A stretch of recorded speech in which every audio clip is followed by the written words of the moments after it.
How do you overcome relationship frustration without self-sacrificing? When you have frustration, you may be self-sacrificing something. There's three things that happen to us that produces frustration. The first thing, fear of loss, maintain frustration. We're afraid of being alone. We're afraid that if we give up this relationship of frustration, we're not going to have anybody else. We keep that that relationship brings frustration because we're afraid that if we don't, we'll lose something. We'll be alone. We'll fight on our own. The second thing is also the mindset that flees from the consequences of your decision. When you're fleeing from the consequences of your decision, basically what we're doing, we're justifying, rationality, contemplating, and all the things to avoid the decision, the consequences that we're making in our life within even this relationship. Keeping the relationship causes consequences. Maintaining that frustration causes consequences. So then what happens? When you don't see the consequences, when you flee from the consequences of your decision, the consequences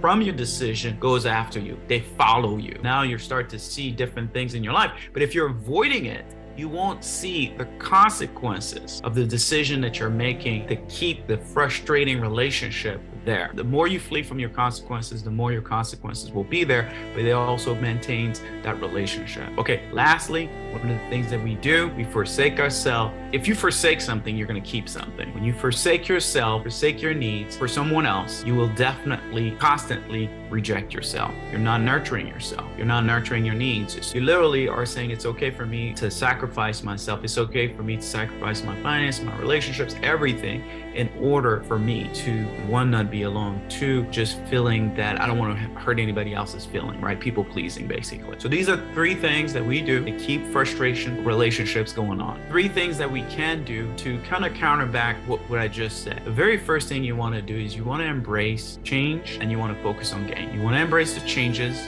that's going to be happening and you want to focus on gain, because the loss of when we're focusing on loss, we're focusing on always what we're going to lose, but not what we could gain. So you want to focus on that. You want to focus on what can I get? What am I getting actually? If I'm letting go, there's going to be a point in time when I embrace these changes that I feel alone. But what am I gaining? What other relationships that's going to come into my life to help me to gain what I want, right? Gain the goals that I want, gain the type of relationship that I want. But if you keep holding on to frustration, nothing else could come in, right? So that's number one. Number two, you want to eliminate the excuses and focus on your pain. What do I mean by that? Eliminate the excuses, the justification, rationalization, all of that stuff. You have to kill it. What I mean by that is you got to focus on what are the consequences of my action? What are the consequences of this frustration happening in my life? What is it actually costing me? You can do this if you're fleeing from the consequences, right? So the way you're going to do this, you're going to sit down and figure out, what am I paying for this thing? So you got to look at that. Three is one of my favorites. You have to engage in empathy